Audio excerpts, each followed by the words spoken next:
Mehdi Benassia a proposé sa démission, voilà, et qu'elle a immédiatement été refusée. À qui il a proposé la démission? À Longoria, du coup. À Longoria, non? Ah, je crois que c'était lui le président. Benassia. Ouais, non? Ouais.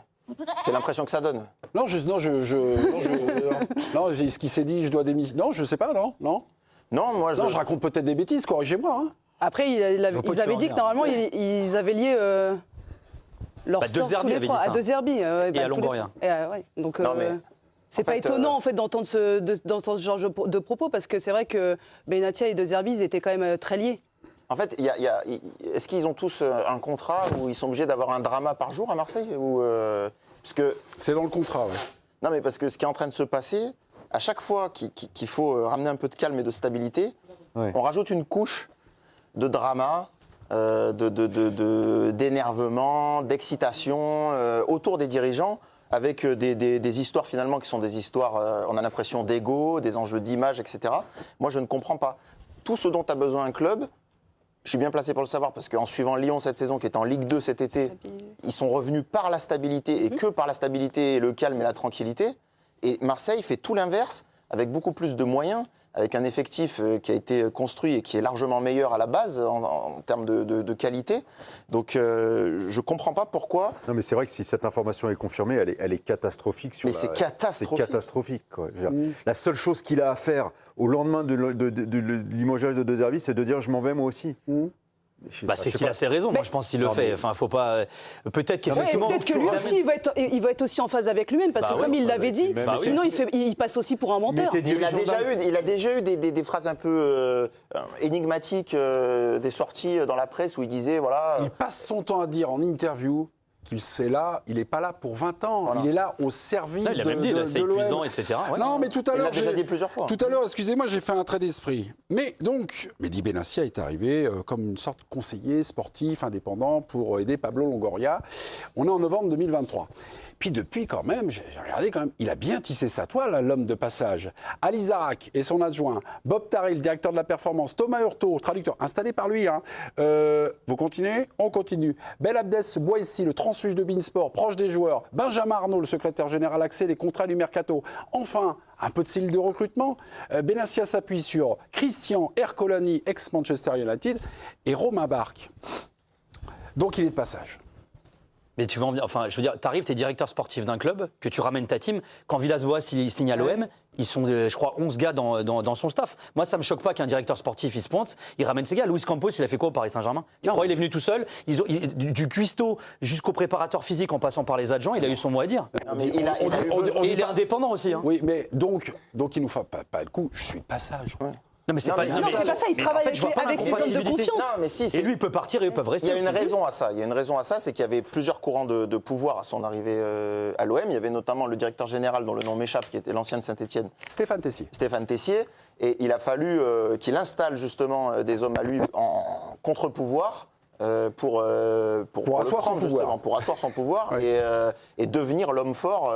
Mais c'est vrai plus que Longoria aujourd'hui. Et moi, le reproche que je peux faire à Longoria, c'est d'avoir complètement donné la barre à Benassia. Juste si je peux...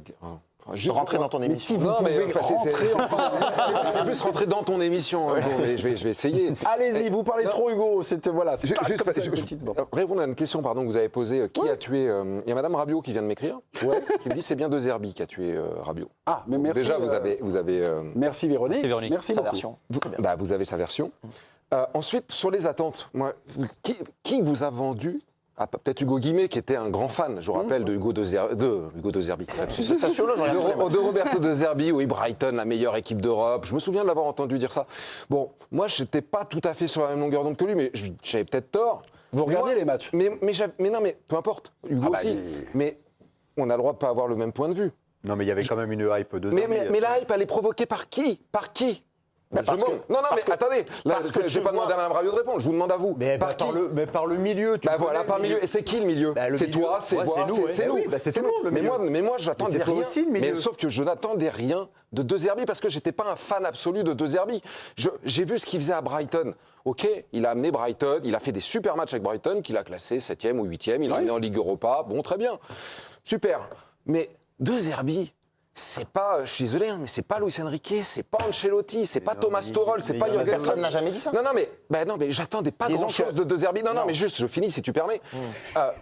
De Zerbi, je n'en attendais rien. C'est pour ça que je suis pas déçu. Et après, où je vous rejoins sur le constat, c'est que ce que l'OM, la saison de l'OM, pour moi, elle n'est pas finie. C'est pour ça, je suis un peu déçu qu'il n'aille pas au bout du truc. Et le côté, ce que disait Laure, on est liés à rien du tout, quoi. Ils sont liés comme Olivier Ménard avec Régis Testelin. Hein. J'aurais pu dire avec Laure, ça aurait dissipé les veut pas valeurs. d'emmerde, Il d'accord. n'y a pas plus de liens, c'est juste des liens d'intérêt. Moi avec toi. Moi aussi, mon chéri. C'est juste des liens d'intérêt. Et quand les intérêts sont divergents, il n'y a plus de liens. Et fin de l'histoire. Et le problème, c'est que, oui, De Zerbi est responsable de la manière dont a fait jouer l'OM, du changement d'équipe en permanence. Mais il n'est pas le seul responsable des changements incessants d'équipe. L'équipe qu'il a au mois d'août, c'est plus la même équipe C'est au mois une de février. diatribe terriblement injuste que Non, vous mais sortir c'est- sur De Zerbi, parce que écoutez bien maintenant, parce que c'est pas votre émission, c'est aussi l'émission de Virginie. Virginie a un petit truc à vous apprendre. Je vous remercie de m'avoir laissé la Une petite parole. indiscrétion. À peine parti de l'OM, Ouais. que le nom de Roberto De Zerbi est évoqué à Tottenham, figurez-vous. Tottenham qui vient de virer son entraîneur, Thomas Frank, ce mercredi. En tout cas, il est bien placé aux yeux des supporters et de certains consultants de Sky Sports. Son profil plaît depuis son passage à Brighton entre 2022 et 2024. Les bookmakers anglais en font l'un des favoris. Les Spurs l'avaient déjà approché dans le passé, mais l'Italie avait refusé. Il serait désormais plus ouvert. C'est n'importe Ok, quoi, ce milieu devient ma boule. Tout le monde a une place, tout le monde Non, mais s'est fait ce virer, milieu tout le monde a devient une ma place. boule. Ça fait un moment qu'il C'est la base. Ça fait un moment Complet à qu'il l'est, Nice. Il est cramé complet à Nice. Il va rebondir à Rennes. Bay, il se fâche avec tout le monde à Rennes. Il va rebondir à Marseille. Et De Zerbi, il échoue à machin. Il va aller à Tottenham. Non, mais Pour trouver un club, faites-vous virer. Non, mais juste, attends, juste une chose que. Et Thomas Frank, il arrive où alors je sais pas. Mais lui, il s'embrouille avec personne, il peut pas. Tu parlais des résultats, enfin, notamment du CV de Zerbi. Je me souviens, on avait eu un peu ce débat-là quand Marseille s'était fait éliminer en Ligue des Champions. Ouais. Mais au final, quand on te disait, et d'ailleurs Longoria l'avait dit, les fameux objectifs non annoncés officiellement pour l'OM en Ligue des Champions cette saison, quand tu vas chercher De Zerbi, tu vas chercher un mec qui débute en Ligue des Champions aussi. Ouais. C'est-à-dire que si vraiment tu voulais franchir un palier supplémentaire à ce niveau-là, même en termes de statut, etc. Lui, en fait, c'est un mec, il y avait une hype, une réputation autour de son style de jeu, mais c'est pas quelqu'un qui avait un CV, des garanties au niveau, ne serait-ce qu'au niveau européen. Et là où je te rejoins, moi, Damien, c'est que limite Donc on n'a niveau pas eu européen. le jeu, puis on n'a pas eu le CV. Non, mais c'est pas ça. C'est que moi, si tu veux, même niveau européen, même en termes de résultats, je me disais pas, il va les emmener en demi-finale de Ligue des Champions. C'est pas l'attente que tu as quand tu vas chercher De Zerbi.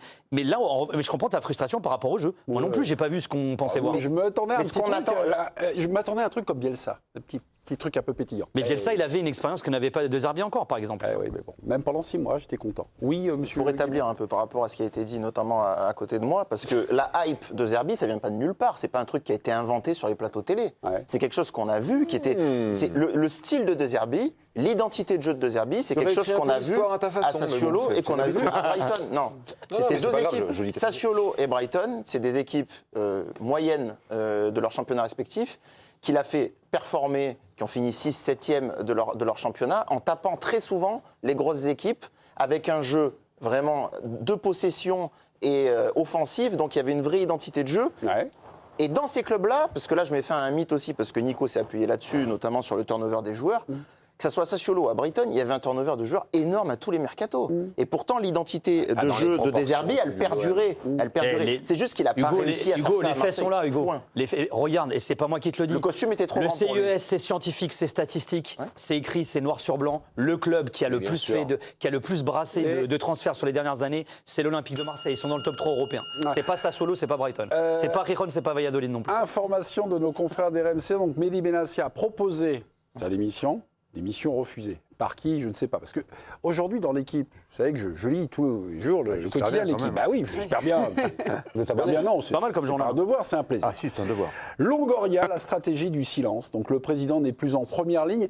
Mais mon impression de lecteur, c'est qu'il n'est plus non plus en deuxième ligne. Je ne sais pas si c'est aussi vos impressions. En fait, c'est le président fantôme. C'est pas le gentil fantôme. Parce que ça, c'est très méchant, Damien. Mais il est fantomatique. Il faut qu'on ait justement un petit débat quand même sur le fait de proposer sa démission. Parce que ça veut dire quoi proposer sa démission? Moi, si je propose ma démission à l'équipe et qu'ils refusent, et je dis je démissionne quand même, je démissionne. On n'est pas forcé de rester là où on travaille. On n'est pas forcé de rester. Damien, c'était une image. Donc, qu'est-ce que c'est proposer sa démission à part un levier de communication. Donc c'est une posture. Non, pas de communication. C'est une posture. Non, c'est un levier de négociation. On leur parlera tout à l'heure. Mais ce qui se passe à Ligue 1+, enfin LFP Média par exemple, c'est ça aussi. C'est-à-dire que quand parfois tu es face à une situation que tu n'acceptes pas, ça peut être une forme d'électrochoc. Et en revanche, si tu le fais, en l'occurrence, Nicolas Taverneau a parlé publiquement, l'a exprimé publiquement, donc là, il faut que l'info soit vérifiée. Si derrière, tu n'assumes pas, là oui. Là, en l'occurrence, est-ce que c'est vrai ou pas? Voilà. Donc c'est une menace de partir. C'est se dire, écoute, moi, je suis pas d'accord avec ce qui se passe. Moi, si c'est comme ça, je me barre. Quoi. Oui, mais là où Hugo a raison, ce ne sont pas des premiers ministres qui proposent leur démission au président de la République. C'est un cadre supérieur. S'il veut s'en aller, il s'en va.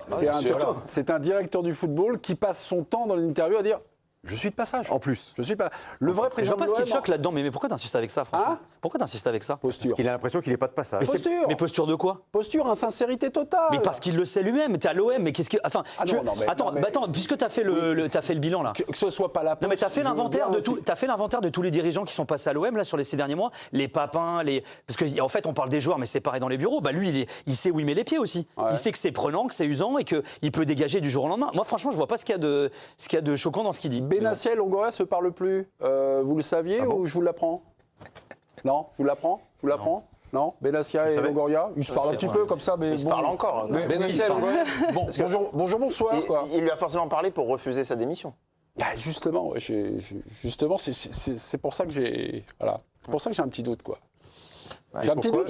Moi, j'ai pas de doute sur ce que vous avez dit sur le côté insincère de pas mal de leurs sorties, de leurs déclarations. Posture un peu. Et voilà. Et c'est effectivement, si Mehdi Benassia a proposé sa démission à Mehdi Benassia, il y a peu de chances que Mehdi Benassia accepte la démission de Mehdi Benassia.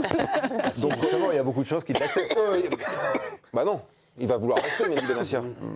Donc, je pense que voilà, c'est une manière de dire, comme le disait Laure tout à l'heure, on est liés. Bah, moi, comme on est liés, je propose ma démission. De Zerbi s'en va. Ah ben non, finalement, on me retient. Et voilà, je ne crois pas trop à tout ça.